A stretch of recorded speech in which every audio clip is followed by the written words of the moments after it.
So, today's story or today's mini vlog. So, syempre matagal na naman tayong hindi nakapag-upload kaya i-upload natin itong ating mga video dahil syempre minsan lang tayo gumala at pupunta kami ngayon sa windscape or sa windmill ng Pililla, Rizal. So, pumunta kami dito super tagal na at ngayon lang nakabalik. A few moments later. Be, dito nga harap. Ang ganda, oh. Ay, magandang babae. Ang cute, promise. Wow, wag kasi magturong ang mata.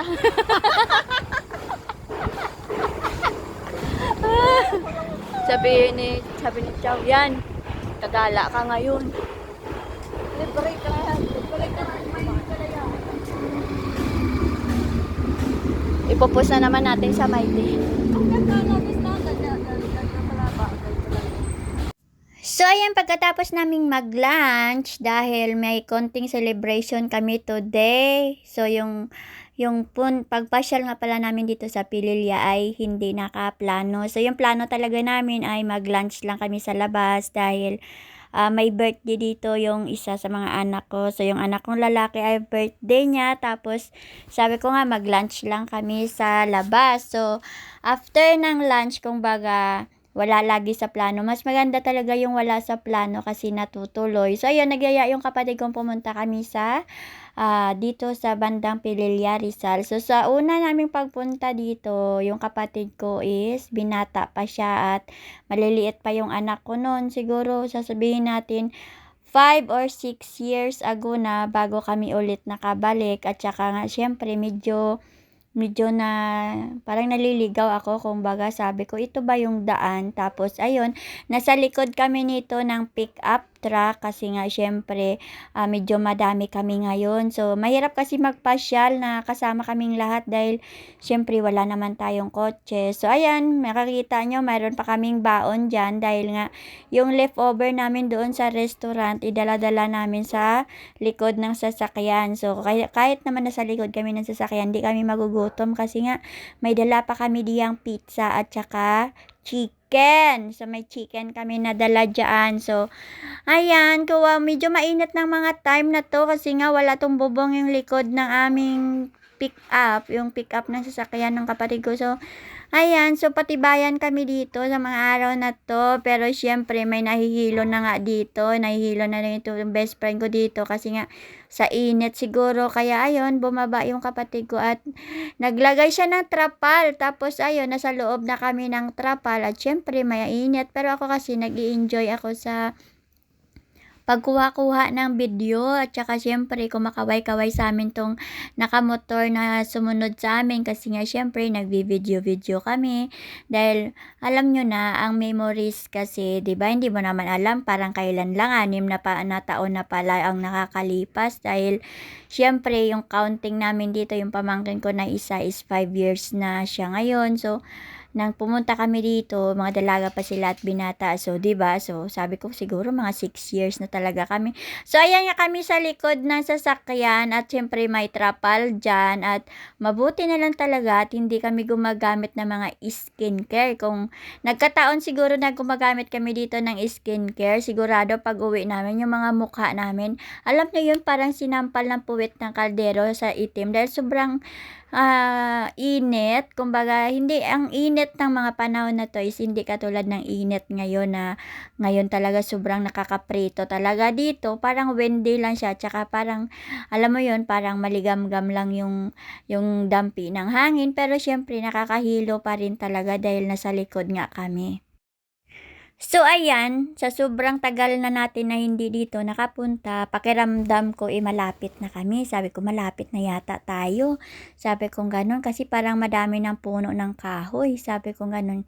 Kasi 'di ba pag nasa Metro Manila ka, hindi ka na makakakita ng mga green grass of hope na sinasabi at mga kagubatan. So dito, kung kikita nyo is napakaberde ng mga bundok dito at kung nakikita nyo ang bibilis ng mga sasakyan dito talaga pag nagpapatakbo kasi nga pag mga ganitong lugar kasi medyo hindi traffic, tapos syempre yung kalsada dito is flat na din.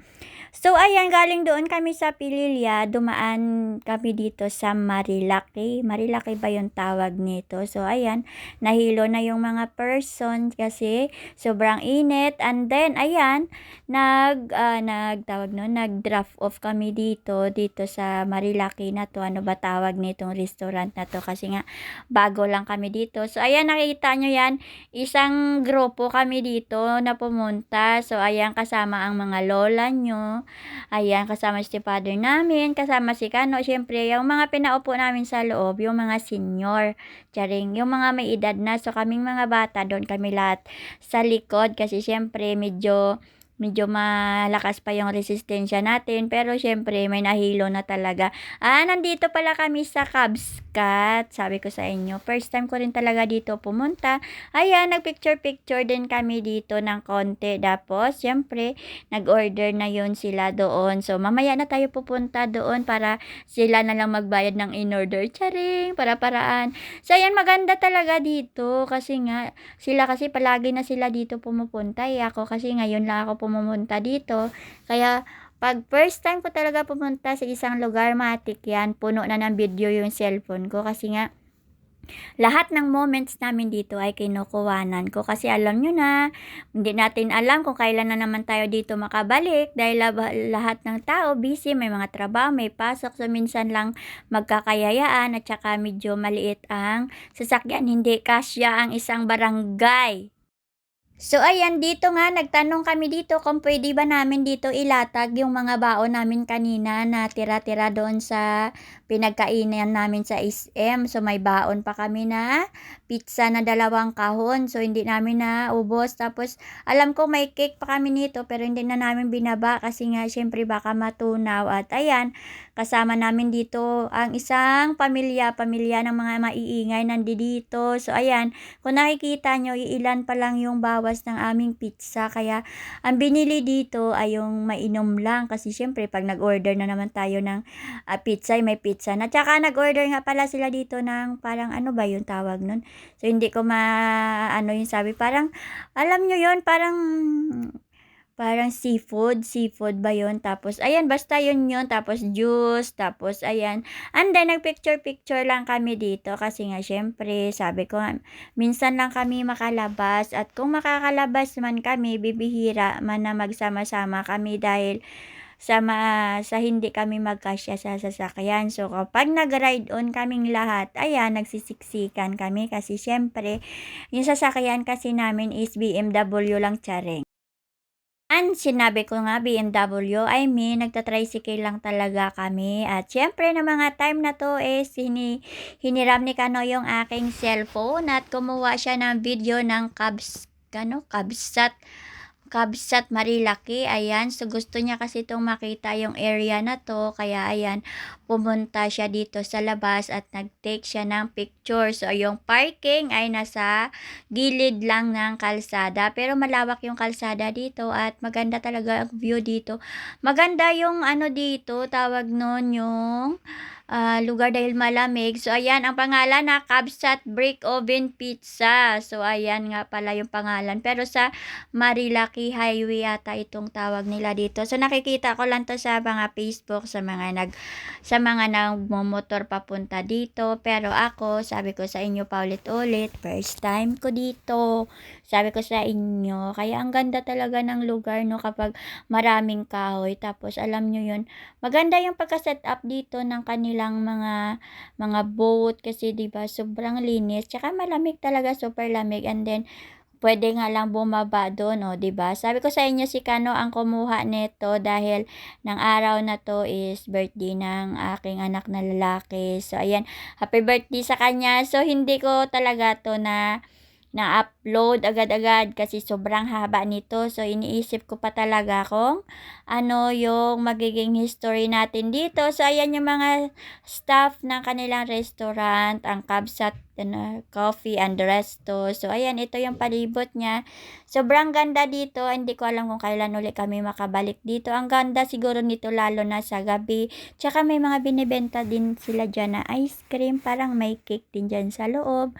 So, ayan, nag-ikot-ikot nito si Kano kasi nga gusto niya nga makita. Siyempre, si Kano kasi mga curious. Kasi lagi lang siya sa bahay. Kumbaga, bahay, tapos SM, bahay, SM. Yun na kasi ang pwede niyang mapuntahan. Pero dito ay bihira lang talaga pag hindi lang kami niyaya. So, ayan, mayroon pala sila ditong cake. Kaya kung may birthday tapos gusto niyo pumunta dito, pwede kayo pumunta dahil mayroon ditong cake. So, ayan, super nice naman. Ayan, may mga, nandito yung kitchen nila sa likod. Wala talagang ligtas to kay Kano kasi pati yung kitchen ay nakuha niya ng video. So, ayan, sobrang ganda dito. At saka, syempre, pag mga ganitong restaurant, medyo malayo sa city, tapos sa Jain.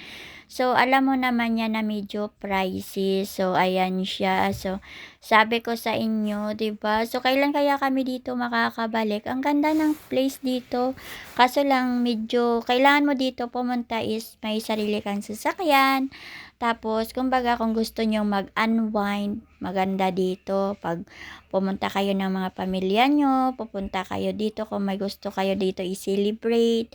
Maganda, pero syempre kami kasi nag-stop over lang kami dito or nag-layover kasi nga galing kami doon sa kabila. So, ang part 2 nito i-upload ko din. So, ito na yung part 2 ng ating trip to Pililya and Marilaki. So, syempre, nandito pa rin tayo sa Marilaki or sa Kabsat Reservoir. So, ayan, kung nakikita nyo, yung magpinsan-minsan lang sila, nagsama-sama, pero may isa pa yan silang kasama. Hindi ko alam kung nasaan na dyan si Yami-Yami namin, na wala si Khalil dyan, kasi siguro baka tulog. So, ayan, malapit na kaming matapos dito, at syempre, pupunta na kami ngayon sa windmill. Sa windscape pala, hindi sa windmill. So, magkatabi lang naman sila. At syempre, maganda dito. Kaso lang, alam nyo, medyo pricey ang kanilang mga paninda dito ba. Yung mga tubig sa labas na tag-10 dito, 35. So, kapag pumunta kayo dito, magbaon kayo kapag ayaw nyong magastusan o ayaw nyong mabutas yung bulsa nyo. So, ito pala yung kanilang CR. Ayan, dito. Kala mo bahay, diba? So, nandito at syempre ng mga time na to, wala pa yata itong ilaw. Kasi tanghali pa naman, hindi ko alam kung naka-solar sila dito. Pero ganito yung view dito. So, iikot namin kayo dito. May mga bahay kubo dito na tag 400. Mayroon ding tag 800. So, bahay kubo lang yan. Pwede kayo dyan mag-picnic. So, may nakikita kami dito sa baba na mga nagpipiknik. So, ayan, may bahay kubo dyan. At pwede kayo dyan kumain kung may mga baon kayo. Uy, diba? So, ayan yung maganda ko sister-in-law. So, minsan na kami dito nakapunta dahil niyaya nga nila kami. So, diba mamaya, magagala-gala pa sila yan kasi nga syempre bago lang kami dito kaya pinapabayaan nila kami dito magligid-ligid sa damuhan. At syempre, andito si bestie natin, si best friend natin. So, syempre, pipicturan ko daw siya dito sa puno ng lobe. Ano lobe?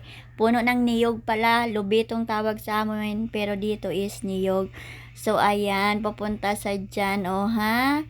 O, diba? So, kitang-kita ko talaga yung mga pinagagawa niya dyan kasi kala niya photo yan, din niya lang video. So, ayan ako. At syempre, papapicture din tayo dyan mamaya. So, nandito nga kami.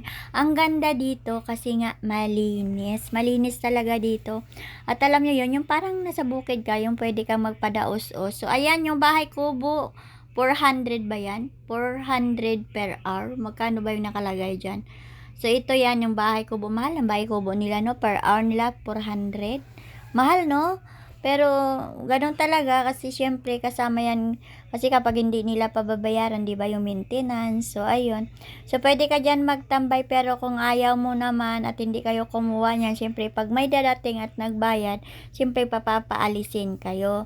So, ayan kami. Sobrang ganda. Hindi nga kami doon nakapagpa-picture sa parang bahay niyan sa likod. Kasi dito pa lang sa babae, parang tuwang-tuwa na kami dito. Ayan mo yon yung mga parang bata na hindi nakalaro. Yung tagal-tagal na nalak. Tapos ngayon lang nakalabas. O, diba? Sobrang kulit ko nga dyan. Puro talaga ako katarantaduhan kahit saan ako dalhin. So, ayan. At syempre, tuwang-tuwa rin ito yung mga kasama natin. Ayan, si Nanay, KI pa siya dyan. Nang mga time na to, hindi pa to si Nanay na dadiagnose. Kumbaga, okay pa siya dito. At syempre, ng mga time na to, payat pa ng konti dito si Andrea dahil syempre, kumbaga, ano pa lang siya, kakagraduate niya pa lang. So, ayan yung kapatid ko at saka yung anak niya. So, sila yung nagyaya sa amin dito. Kasi gala yan sila.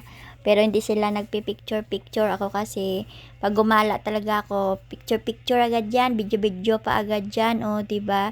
So, ayan, syempre, sa akin kasi memories ko to, tsaka minsan lang talaga tayo makagala, oy. So, ayan, si Kano ko nakikita nyo, nagligid-ligid sa dyan, o. Mabuti lang kung walang langgam dyan, or ano, tawag nun, yung nangangagat ba, mga bitik, ano ba tawag nun.